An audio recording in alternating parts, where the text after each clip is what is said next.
arrives early March. It arrives in the mailbox.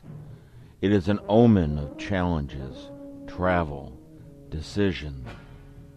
It is the UUA's notice of our annual General Assembly. Most people do one of two things when it arrives. Some ask, so who gets this thing anyway? As an annual ritual of figuring out the right person to hand off all those associational connections.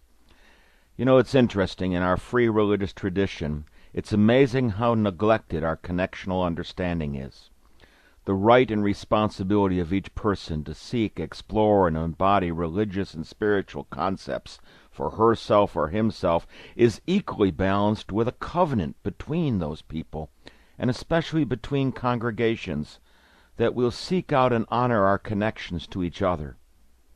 In most congregations, everyone knows who to turn to deal with issues of building maintenance, or of coffee hour concerns, or education.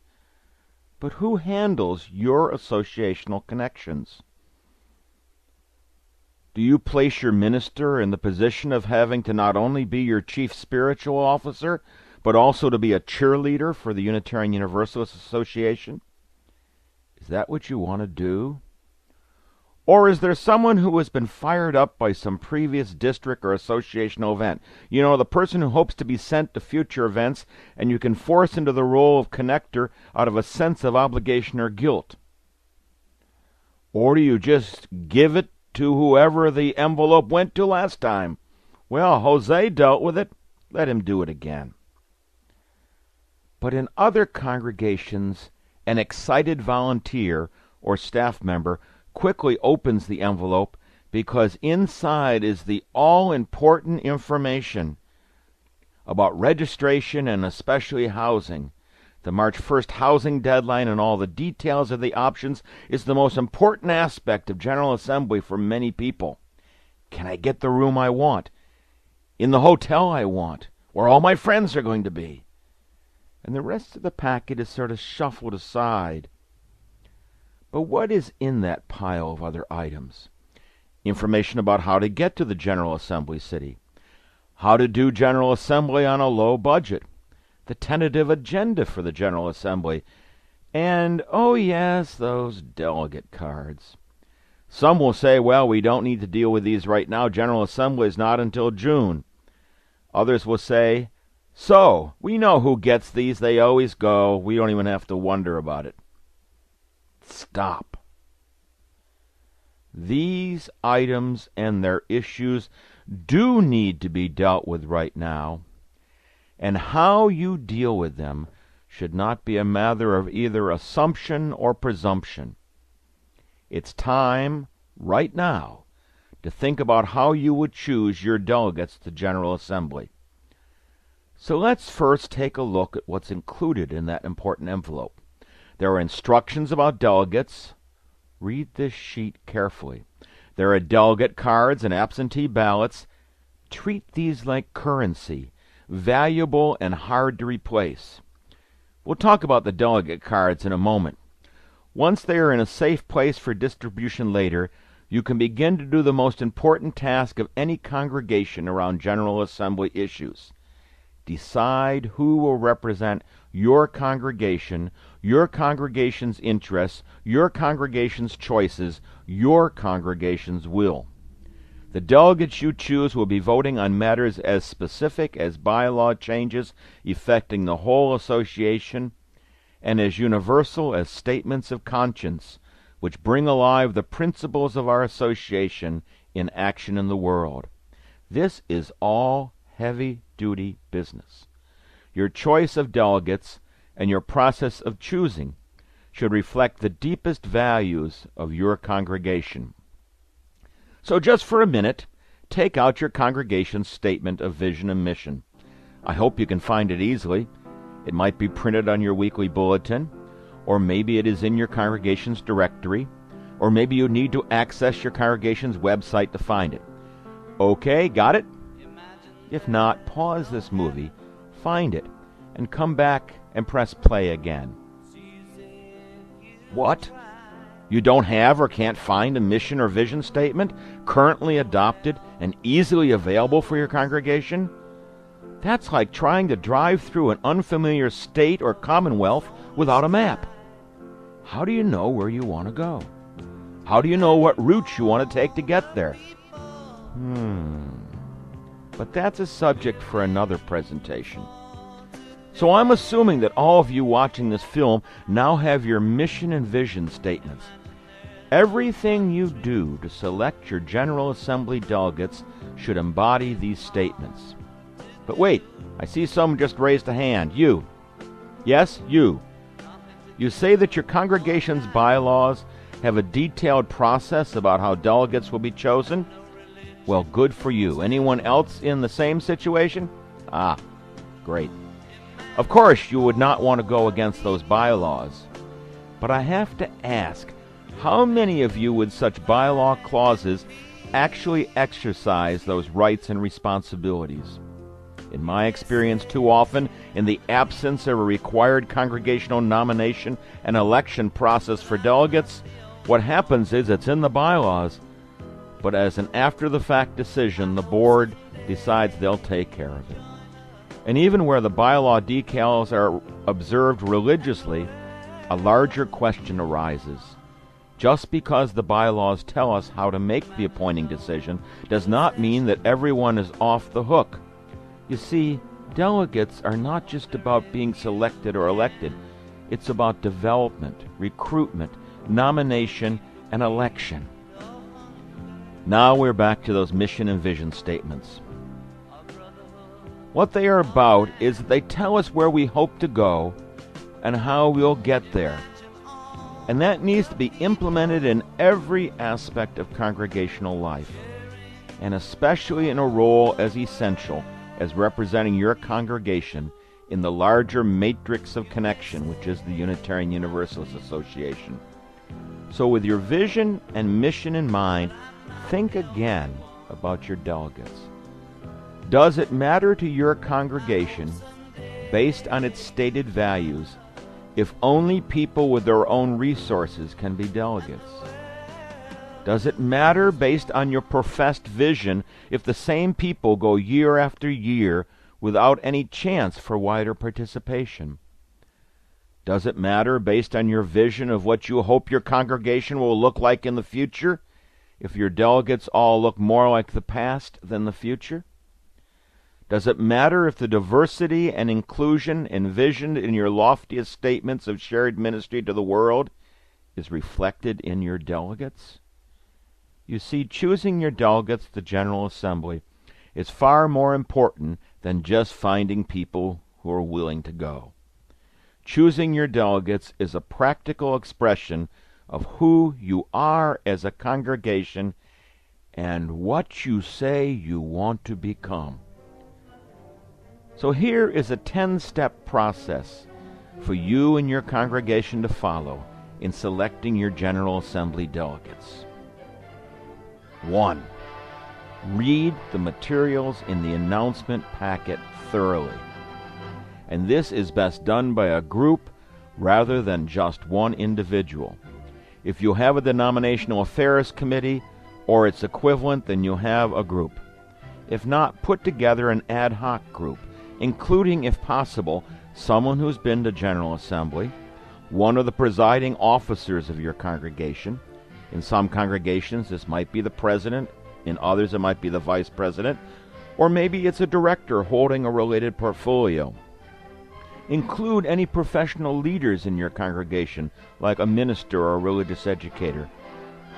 Involve someone who's been active in the inclusion, freedom, and multicultural work of your congregation. And I think it would be good if you had a youth as part of that. It's a nice group, 5 or 7 people. As you read the materials together, start making a plan for how you will proceed. More on that later. Now you'll notice that among the delegate cards may be some for settled ministers and master's-level credentialed religious educators serving your congregation, as well as officially designated ministers emeriti. There may also be absentee voting materials for those people as well. Those delegate cards and absentee voting materials should be given to those people as soon as possible. They are responsible for their own materials. Step 2. Copy the information materials from the packet and put the original and all of the lay delegate cards in a safe place that is known by more than one person. Stories abound of delegate cards that have been distributed in April that then become embarrassingly missing in June. 3. Develop your plan. You will need to interest, identify, recruit, encourage, and submit for consideration people to be delegates. Think long and hard about who is in your pool of potential delegates. Maybe you'll need to scan your entire membership list. And, oh yes, your delegates have to be members of your congregation. No matter how supportive a so-called friend of the congregation may be, she or he is not appropriate as a delegate.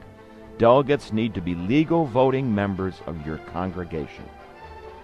Make a long list of people who fulfill your congregation's image of its future, who live out in congregational life and the life in the larger community, the values that are in your vision and mission. Now think about how you will convert that long list into an actual list of candidates to be delegates. Part of that plan will be your need to present your ideas and timeline for doing all this to your governing board, so you'll have their buy-in. Everything about the process of choosing General Assembly delegates should be transparent, inviting, and engaging. Step 4. Think about what it takes to fulfill that plan. If you're called by your vision and mission as a congregation to empower all of your members, then how will you help people financially and otherwise so they can realistically consider being delegates? Think about what barriers there might be that would keep someone otherwise well qualified to be a delegate from being able to attend. You not only need a plan, but you also need a plan about how you will fulfill your plan. Step 5. With everything in place, you've got a process plan, you've got a support plan, and an appropriate leadership buy-in, then do it. But remember, the perfect is the enemy of the good. Striving to do it well should be your aim. And if all the pieces of your plan do not work out, keep going anyway. Your plan is not just building for this year, but into the future. Step 6. Have someone within your planning team keep track of additional information coming out of the UUA about General Assembly, and make sure that all of those in your potential delegate pool are made aware of that information.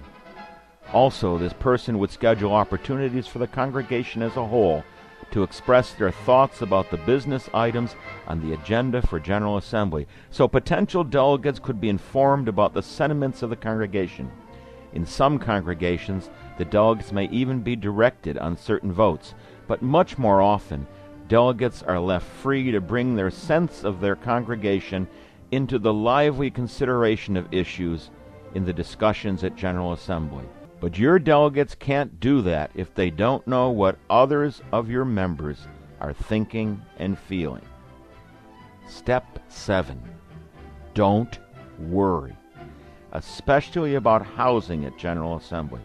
Yes, it's already too late to get some of the closest or the cheapest official housing.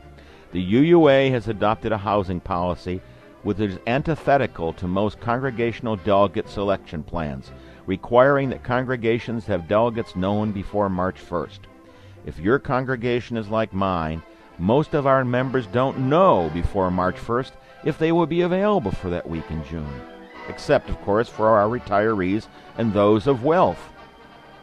But you know, in my vision of the future of our movement, while we would welcome those two groups, we want to be much more widely inclusive than that. But the good news is that throughout the spring, many housing options exist. Soon postings will begin to appear for people who have booked rooms and are now looking for roommates. And if the main UUA's hotels fill up, which they often do, in almost every General Assembly location, there are many, many more and less expensive options within reasonable distance. And here's the fact. Things have always worked out. Step 8. If your plan involves some fundraising to make participation as widely possible as desired, then use those fundraising opportunities as occasions to also inform.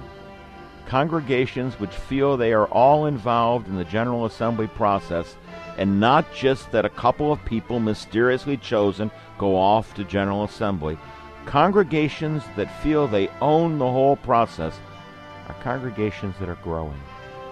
Every fundraising event around General Assembly delegates is also an educational moment for wider inclusion. Step 9.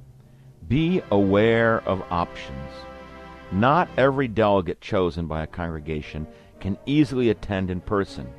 Limitations of mobility, work schedules, economic resources, and more could make some of your most desired candidates think they cannot participate. Beginning in 2011 in a final test mode, General Assembly participation is being opened to off-site delegates. While inclusion of off-site votes cannot occur until 2012 because we need a General Assembly bylaw amendment that we hope will pass in 2011, off-site delegates will have real-time access to the plenary events as both observers and, ingeniously, as speakers.